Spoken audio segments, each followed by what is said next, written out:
Hasha no Tsurugi, or as I'll refer to it as the Binding Blade manga, is something I think you should read. For some reason only the worst Fire Emblem games get manga adaptations. When it comes to the Binding Blade manga in particular, it's actually something worth experiencing, unlike the game it's based on. As Binding Blade's biggest hater, this does make me hopeful for an eventual remake that blends elements of the manga with the original to give it more narrative depth, even if that's unlikely. The author of the manga is Hiroshi Izawa, who also wrote the Digimon V-Tamer manga. The manga illustrator is Kotaro Yamada. If that name sounds familiar, it's because they've done a lot of work on Fire Emblem stuff, including character art and heroes, these two being my favorite of their work. So why exactly do I have so much praise for this manga? In this version of the story, it focuses on Al instead of Roy, already a massive step up. Al is a way more enjoyable protagonist in every measure. He's a ball of energy and whimsy. This little freak becomes 15 and decides that's the perfect time to leave home and figure out what he's gonna do with the rest of his life. He then proceeds to immediately jump off a cliff to start his adventure. With only the sword his father gave him, he sets off on a journey meeting all sorts of different allies along the way. Chiefly among them, Gant and Princess Tiana. These three actually have references in the game with weapons named after them. Al is probably my favorite Fire Emblem protagonist in general. He is an ape. When faced with a challenge, he meets it immediately without hesitation or a second thought. Even though he may act like an ape, he still manages to display a genius level of adaptability, being able to turn any newly acquired knowledge into an advantage during battle. He also just reclasses in the middle of battle. Roy could never. Not only is Al just a joy to watch, he's actually an inspirational and optimistic force in the manga, constantly fighting off seemingly hopeless situations, never succumbing to nerves. The polar opposite of Roy. If he was in the game, it'd be a nice way to contrast Roy. I wish we actually had a protagonist like him in-game. The closest it gets is probably Ike and Ephraim, but those two don't have half the enthusiasm and energy this little bastard has. Right away, we're shown Byrne's corruption with figures already inserting themselves in places of power, making people's lives hell. This dude literally sees a kid and goes, "Ew, kill it." Oh, Byrne, truly deserving of sympathy. After Al gets tossed into a cell, he uses his billion IQ to break out and save the day. Al can just fly sometimes. Look! They call him a monkey! My ape brethren. Al slays a dragon in Chapter 1. Put the Al in alcohol, baby, yeah! Warren has this very special sword that they accidentally fling off a cliff into a lake. Al immediately dives in to get it, and that's why he's the GOAT. The fun doesn't end at Al, though. Gant is a marvel of his own. He is an absolute mountain of a man. He has more sense and rationality than Al, despite not being much brighter himself. This son of a bitch just straight up crushes his cup with his hand. What the hell is this man eating? Him and Al really are just apes. However, unlike Al, no blade can cut this man down. This man will put himself in front of an attack. Not because it's a cliche, but because he is simply built different and will tank it regardless. Only one of these characters can actually take a hit. He does this a lot.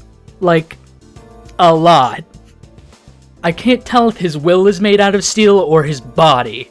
This man hears that Tiana is in peril while being mortally wounded and immediately gets up and decides it's time to get back in there. As long as it means serving Princess Tiana, he can take it. Tiana is also another fun character to follow. She and Al constantly butt heads because of how Al acts, always running his mouth about people with no regards for manners. Although she can be just as brash, she's clearly the member of the group that's holding their shared brain cell, being plenty capable of getting herself out of scenarios where she's supposed to be a damsel. She's also the only one that gets to wield a divine weapon. No one could use Aureola in the game, might as well have her use it. Only character in Binding Blade that can use a sword and light magic. She truly is built different. The story focuses on these three as they get involved in the war with Byrne. It's worth noting, the manga was written after the game's release, from April of 2002 to October of 2005. So certain details in it aren't exactly accurate. Like, Elwood doesn't know what the Fire Emblem is in the manga because Blazing Blade didn't exist yet. Speaking of, a cool detail in Blazing Blade is the map of Alib includes the manga original territories of Tanya and Ward. Even if they aren't actually explored in the game, it's nice to see them there. There's of course characters from the game that play far more minor roles in the manga since we follow Al. For a time, Lance is a focus of an arc being with Al and co. Outside of another short stint with Echidna during an arc, the cast of the game get little screen time, so if you were looking for that, you won't be getting it. Hasha no Tsurugi also adds a swath of new characters. Warren, Cruzard, Danon, and Seldia being minor characters that would likely join the party were this a game instead of a manga. I can't believe Attack on Titan would shamelessly steal this design. I also can't believe Cruzard gets the hardest line in the entire manga. The only new character that does join the gang is Kilmar, the resident swordmaster. Fulfilling the role of the Camus archetype, we have Zeed and Jemmy who serve under Narcian. Jemmy looks like May if she were fucked up and evil, and Zeed looks like Zeiss if he was different. The manga makes up a new faction in Alib called the Blackbone Clan. They're a clan of humans who had chosen to side with the dragons during the Scouring. This faction's existence gives Zephiel's motivations a clearer through line in the narrative by having a parallel in ambitions from the time frame of the past. While I won't go into detail about it because I want you to read the manga, it definitely does a better job at making Binding Blade's main themes feel realized. Although, sadly, the manga does technically cover the bad end, since they don't pursue Idun, even though there wasn't really a reason it couldn't have just been off screen since that's Roy's story, but whatever. In regards to Roy and Al as respective protagonists, without spoiling anything, Al has a much stronger plot connection in Binding Blade than Roy ever did. Al feels like he serves an actual purpose to the story's narrative theming and has meaningful involvement in the story. Roy felt like he was just there for the sake of it rather than an active participant involved in the events of the story. No thematic parallels or narrative connection to the core theme. Al brought something Roy never could: joy. Al really made it feel like every page turn was another step in a grand adventure. I'm not gonna act like this manga is peak fiction or anything, but I definitely think for what it is, and sets out to accomplish, it's something worth your time. Granted, the medium of manga makes it much easier to do more in-depth storytelling by its very nature, but that doesn't mean the road was easy. While I have my own hang-ups about the manga's story and writing choices, especially the ending of Kilmar, I still found it a much more inspired story to follow than the actual game. I hope we can one day see him come back in some way beyond just cipher art, but until then, you'll just have to read the manga.